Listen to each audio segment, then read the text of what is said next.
నమస్తే. Welcome back our channel. అందరు ఎలా ఉన్నారు? బాగున్నారా? మీరందరూ బాగుండాలని మనస్ఫూర్తిగా కోరుకుంటున్నాను. ఈరోజు వ్లాగ్ చూసేద్దామా? ఇది సాటర్డే వ్లాగ్ అండి. ఇంకా సాటర్డే ఉదయమే ఈ వాకిట్లో చక్కగా ముగ్గు పెట్టుకొని ఇంటిని శుభ్రం చేసుకొని నిత్య దీపారాధన అయితే మా ఇంట్లో వాళ్ళు చేసేసారు. ఇంకా నేను లంచ్ కోసం అయితే ప్రిపేర్ చేస్తున్నాను. ఇంకా సాటర్డే రోజైతే మేము మధ్యాహ్నం భోజనం చేస్తాం, నైట్ టిఫిన్ అనేది చేస్తాము. మార్నింగ్ బ్రేక్ఫాస్ట్ అయితే చేయము. ఇంకా పిల్లలైతే ఈపీ చేసుకున్నారు. ఈపీ అంత మంచిది కాదు కానీ అప్పుడప్పుడు మా పిల్లలైతే తింటారు. ఇంకా అందులోనూ సాటర్డే పిల్లలకు స్కూల్ ఉండదు. మా పిల్లలకు ఫ్రైడే వరకే స్కూల్ ఉంటుంది. ప్రతి సాటర్డే స్కూల్ అనేది ఉండదు. కొంచెం లేట్గానే పనులైతే అవుతున్నాయి. ఇంకా పూజ కంప్లీట్ అయ్యి టీ తాగి అన్నీ కంప్లీట్ అయిన తర్వాత ఇంకా లంచ్ అయితే ప్రిపేర్ చేస్తున్నాను. లంచ్లోకి అయితే నేను బీరకాయ కర్రీ వండుతున్నాను. బీరకాయ కర్రీ చాలా సింపుల్గా వండుకోవచ్చు కదండి. ఇంకా బీరకాయల పైన ఉన్న స్కిన్ అయితే తీసేసి కడిగి ఇలా చిన్న చిన్న ముక్కలుగా కట్ చేసుకుంటున్నాను. ఇంకా చాలామంది అయితే ఈ ఇయర్ అయితే వారాహి నవరాత్రులు చాలామంది జరుపుకుంటున్నారు. చాలా బాగా అనిపిస్తుంది. ఎందుకంటే చాలామంది అమ్మను ఉగ్రరూపిణి పూజించొద్దు అని కూడా అనుకుంటారు కదా. కానీ మనము అమ్మను ఆరాధిస్తున్నామండి. కాబట్టి నాకైతే ఏం తప్పు అనిపించదు. మనం ఏ కోరిక కోరుకున్నా అమ్మవారు మన ధర్మబద్ధమైన కోరికలను అయితే నెరవేరుస్తుంది. సొంత ఇల్లు కావాలన్నా, ఏదైనా ల్యాండ్ కొనుక్కోవాలన్నా అమ్మ అనుగ్రహం ఉంటే మనం ఖచ్చితంగా మన కోరికను నెరవేరుస్తుంది. చాలా దయగల్ల తల్లి అండి. నేను గత 4 ఇయర్స్ నుండి అయితే అమ్మను ఆరాధించుకుంటున్నాను. నాకు చాలా బాగా అనిపించింది. కాశీలో దర్శనం చేసుకొచ్చుకున్న తర్వాత అమ్మ పైన ఇంకా ఇష్టం అనేది పెరిగింది. నాకు చాలా బాగా అనిపించింది వారాహి అమ్మ దర్శనం కాశీలో. మంచి ఆ కాశీకి వెళ్ళొచ్చిన తర్వాతనైతే ఇంకా చాలా బాగా అనిపించింది.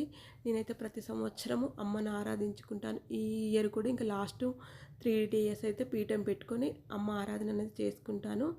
మనం భక్తితో, శ్రద్ధతో, నమ్మకంతో పూజించుకోవడం వల్ల ఏం తప్పు లేదండి. ఉగ్రరూపిణైనా ఏ తల్లి అయినా కూడా పిల్లలకు హాని చేయాలని చూడదు కదా. మనం భక్తితో పూజిస్తే అమ్మ ఖచ్చితంగా మనల్ని కరుణిస్తుంది. అంతే, అలా అనుకునే మనము పూజ అనేది చేసుకోవాలి. ఇంకా నేనైతే అలానే చేసుకుంటాను. లాస్ట్ 3 days అయితే పీఠం పెట్టుకొని అమ్మ ఆరాధన చేసుకుందాం అనుకుంటున్నాను. ఇంకా అందులోనూ కూడా ఇప్పుడు మనకు చాతుర్మాసం అంటే ఆషాఢ మాసంలో తొలి ఏకాదశి నుండి అయితే మనకు ఇంకా 16 సోమవారాల వ్రతం కూడా ప్రారంభించుకోవాలి. నేను ప్రతి ఇయర్ నా పాత వీడియోలు చూసిన వారికి తెలుస్తుంది. నేను ప్రతి ఇయర్ అయితే 16 సోమవారాల వ్రతం అయితే చేస్తాను కదా. ఇంకా ఆ వ్రతం కూడా మనం మొదలు పెట్టుకోవాలి. ఈ చాతుర్మాసంలో 7 శనివారాల వ్రతం, 16 సోమవారాల వ్రతం కూడా ఇంకా నేను మొదలు పెట్టుకుంటాను. తొలి ఏకాదశి నుండి అయితే చాలా బాగుంటుంది కదా. ఇప్పటి నుండి మనకు అన్ని పండుగలే వస్తాయి. తొలి ఏకాదశి నుండి అయితే మనకు పండుగలన్నీ ప్రారంభమవుతాయి. 16 సోమవారాల వ్రతం కూడా చాలా మహిమగల వ్రతం అండి. ఇంకా నా జీవితంలో ఒక భాగంగా ప్రతి సంవత్సరం అయితే నేను ఈ 16 సోమవారాల వ్రతము, 7 శనివారాల వ్రతం అయితే ఖచ్చితంగా ప్రతి సంవత్సరము నేను ఈ వ్రతాన్ని ఆచరిస్తాను. ఇంకా ఆ వ్రతం కూడా మొదలు పెట్టుకోవాలి. ఇంకా బీరకాయ ముక్కలు అయితే ఈ విధంగా అన్నీ కట్ చేసుకున్నాను. ఇందులోకి ఉల్లిపాయ కట్ చేసుకుంటున్నాను. ఇందులో పచ్చిమిర్చి వేసుకున్నా బాగుంటుంది. కానీ అయితే నేను కారం పొడి అంటే ఎండు కారం వేసే వండుతున్నాను. పచ్చిమిర్చి వేస్తే ఇంట్లో వాళ్ళు తినరు, అందుకనైతే కారం వేసి వండుతున్నాను. ఇంకా ఈ విధంగా ఉల్లిపాయలు కట్ చేసుకున్న తర్వాత స్టవ్ వెలిగించుకొని గిన్నె పెట్టుకొని ఆయిల్ వేసుకొని ఆయిల్లో జీలకర్ర ఆవాలు వేసాను. అవి కొంచెం చిటపటలు ఆడిన తర్వాత ఆనియన్స్ వేసేసాను. ఆనియన్స్ వేసి కొంచెం అల్లం వెల్లుల్లి పేస్ట్ వేసి కొంచెం వెల్లిపాయ దంచి వేసాను. వేసి ఈ విధంగా కలిపి ఇంకా ఆనియన్ కొంచెం వేగాక పసుపు వేసి ఇంకా బీరకాయ ముక్కలు అయితే వేసేసాను. చాలా సింపుల్ కర్రీ అండి. బేసిక్ కర్రీ, టేస్ట్ బాగుంటుంది. మనకు రైస్లోకి, చపాతీలోకి దేనిలోకైనా బాగుంటుంది. ఈ విధంగానైతే బీరకాయ కర్రీ వండుకున్నాను. మీరు లంచ్లోకి ఏం చేశారో కామెంట్ చేయండి. బీరకాయ కర్రీ కూడా ఎంతమందికి ఇష్టం అనేది కూడా నాకు కామెంట్లో చెప్పండి. మా ఇంట్లో బీరకాయ కర్రీ అంత ఎక్కువగా తినరు. బీరకాయ పప్పు అయితే తింటారు కానీ బీరకాయ ఈ విధంగా వండితే పిల్లలు తినరు. మళ్ళీ పిల్లల కోసం అయితే పప్పు వండాను. ఇంకా బీరకాయ కర్రీ చాలా సింపుల్గానైతే వండుకున్నాను ఈ విధంగా. కానీ టేస్ట్ బాగుంటుందండి. బీరకాయ హెల్త్కి కూడా మంచిది. ఇందులో వాటర్ కంటెంట్ ఉంటుంది కదా, బాగుంటుంది. ఇందులో పచ్చిమిర్చి వేసి వండితే ఇంకా టేస్ట్ బాగుంటుంది. కానీ నేను ఏదైతే ఎండిన కారం వేసానంటే, కారం పొడి అంటాం కదా, చిల్లీ పౌడర్ వేసాను. కారం వేసి, ఉప్పు వేసి, కొంచెం ధనియాల పొడి వేసి అయితే కలిపి పెట్టేశాను. చాలా సింపుల్గా వండుకోవచ్చు అండి. నేను చాలా సింపుల్గానే కర్రీలు అయితే వండుతాను. ఎక్కువ మసాలాలు వేసి అయితే ఏం వండను. ఇంకా ఈరోజు సాటర్డే కాబట్టి మధ్యాహ్నం అయితే లంచ్ చేస్తాము. ఇంకా డిన్నర్లోకి చపాతీ అయితే చేశాను. చూడండి ఇంతే. ఇంకా మనం మూత పెట్టేసి సరిపోతుంది. నేను ఎక్కువగా పచ్చి ధనియాల పొడి ఈ విధంగా కర్రీ ఉడికేటప్పుడు వేస్తాను.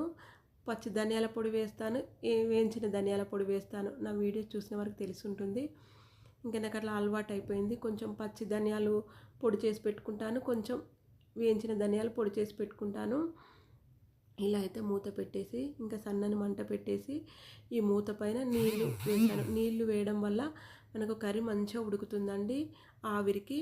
ఇలానైతే మూత పైన నీళ్ళు వేసేసి పెట్టాను. నేను కర్రీలో ఏం నీళ్ళు వేయను, మూత పైన నీళ్ళు పెట్టేసాను. చూడండి కర్రీ బాగా అయింది కదా. ఇంకా బీరకాయ కర్రీ అయితే వండేసాను. ఇంకా రైస్ పెట్టేసుకుంటున్నాను.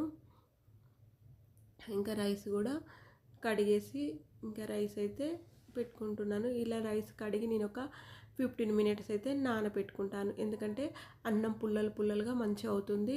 ఒక 15 మినిట్స్ నానిన తర్వాత నేను అప్పుడు మనం తినేటప్పుడు అయితే ఇలా ముందు కడిగి పెట్టుకొని మనం తినే ముందు ఒక 20 మినిట్స్ ముందు అయితే వండుతాను. 15 మినిట్స్ ముందు వండుతాను. ఇలా కడిగి పెట్టుకుంటాను. ఇంకా నైట్ అంటే డిన్నర్లోకి నేను ఇలా రాజ్మాలు అయితే నానబెట్టి పెట్టుకున్నాను. ఇంకా రాజ్మా కర్రీ చేద్దామని చెప్పి రాజ్మాలు అయితే ఈ విధంగా నానబెట్టి పెట్టుకున్నాను. ఇవి ఒక 5-6 గంటలు నానితే మనకు త్వరగా ఉడుకుతాయి. ఇంకా మార్నింగ్ వండాలనుకుంటే మనం నైట్ నానబెట్టుకోవాలి. ఈవినింగ్ వండాలనుకుంటే మార్నింగ్ పొద్దున్న లేవగానే నానబెట్టుకుంటే మంచిది, తొందరగా ఉడుకుతాయి. ఇలా కుక్కర్లో వేసి మెత్తగా ఉడికించుకున్నాను. ఇంకా ఉడికించుకొని అవి పక్కన పెట్టుకొని స్టవ్ వెలిగించుకొని గిన్నె పెట్టుకొని గరం మసాలా అంటే లవంగాలు, చెక్క, యాలకులు, బిర్యానీ ఆకు వేసుకున్నాను. ఉల్లిపాయలు చిన్నగా కట్ చేసి ఉల్లిపాయలు వేసుకున్నాను. ఒక 2 టమాటాలు మిక్సీ పట్టి వేసాను. ఇలా వేసి వీటిని మంచిగా కలుపుకోవాలి. ఇవి మంచిగా వేగాలండి, పచ్చివాసన పోయేంత వరకు మంచిగా వేపుకోవాలి. రాజ్మాలు కూడా హెల్త్కు చాలా మంచిది. మనం వీక్లీ వన్స్ అన్న తినాలి. టమాటా ప్యూరీ వేసిన తర్వాత అల్లం వెల్లుల్లి పేస్ట్ వేసాను. అల్లం వెల్లుల్లి పేస్ట్ వేసి ఒకసారి అయితే మంచిగా కలిపాను. ఈ విధంగా కలుపుకొని ఇప్పుడు ఇందులోకి పసుపు వేసుకున్నాను. టేస్ట్ కూడా బాగుంటుంది. హెల్త్కి అయితే చాలా మంచిదండి రాజ్మాలు. పిల్లలు కూడా మనం అలవాటు చేస్తే పిల్లలు కూడా తింటారు. ఇది రైస్లోకైనా బాగుంటుంది, చపాతీలోకైనా బాగుంటుంది. ఇంకా నేను నైట్ అయితే చపాతీలు చేసి రాజ్మా కర్రీ అయితే వండాను. పసుపు వేసాను. పసుపు వేసి ఒకసారి అయితే కలుపుకోవాలి. పసుపు, కారం, ఉప్పు వేసి కలుపుకోవాలి. కలుపుకొని మనకు ఆయిల్ అంతా పైకి వచ్చే వరకు ఇది మంచిగా ఉడికించుకోవాలి. చూడండి ఈ విధంగా పసుపు, కారం, ఉప్పు అన్నీ వేసి కలిపాను. మీరు ఇక్కడ మసాలా ఎక్కువగా తినే వాళ్ళైతే కొంచెం గరం మసాలా కూడా వేసుకోవచ్చు. నేను గరం మసాలా ఏం వేయలేదు. నేను ఫస్ట్ తాలింపులనే చెక్క, లవంగాలు, యాలకులు, బిర్యానీ ఆకు అవి వేసుకున్నాను. ఇంకా ఇలా ఆయిల్ అంతా పైకి వచ్చే వరకు మంచిగా ఉడికిన తర్వాత ఇందాక ఉడికించుకున్న రాజ్మాలు నీళ్ళతోటి ఇందులో వేసేసాను. చూడండి ఈ విధంగా నీళ్ళతోటే రాజ్మాలు మెత్తగా ఉడికాయి. ఉడికిన తర్వాత వాటర్ తోటే ఇందులో వేసేసాను. అంతే, చూడండి బాగుంటుంది టేస్ట్ అయితే. ఇలా వేసేసి ఇంకా మూత పెట్టి ఉడికించుకున్నాను. ఒక 10 మినిట్స్ మనం ఈ నీళ్ళన్నీ కొంచెం దగ్గరికి వచ్చే వరకు ఉడికించుకుంటే సరిపోతుంది. ఇలా ఆయిల్ అంతా పైకి వచ్చేసింది కదా, ఇలా మంచిగా ఉడికించుకుంటే సరిపోతుంది. ఇది చపాతీలోకైనా రైస్లోకైనా బాగుంటుంది. ఇందులో ఇప్పుడైతే ధనియాల పొడి వేసి ఒకసారి కలిపాను. కొత్తిమీర ఉంటే కొత్తిమీర కూడా వేసుకోండి. నా దగ్గర కొత్తిమీర లేదు, నేను కొత్తిమీర వేయలేదు. ఇలా ఒకసారి అయితే కలిపాను. చూడండి రాజ్మా కర్రీ అయితే కంప్లీట్ అయింది. ఇది చపాతీలోకి అయినా రైస్లోకి అయినా బాగుంటుంది. ఇంకా కర్రీ వండాను. ఇప్పుడైతే ఇంకా చపాతీలు అయితే చేస్తున్నాను. నైట్ డిన్నర్ అండి ఇది. ఇంకా చపాతీలు చేసేసాను. చపాతీలు, రాజ్మా కర్రీ ఈరోజు మా డిన్నర్.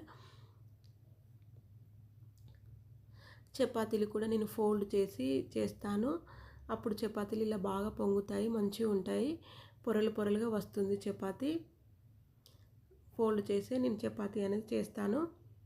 మధ్యలో నెయ్యి పెడతాను. నెయ్యి పెట్టి ఫోల్డ్ చేసుకుంటూ చేస్తాను. ఈ విధంగా మంచిగా పొంగుతాయి.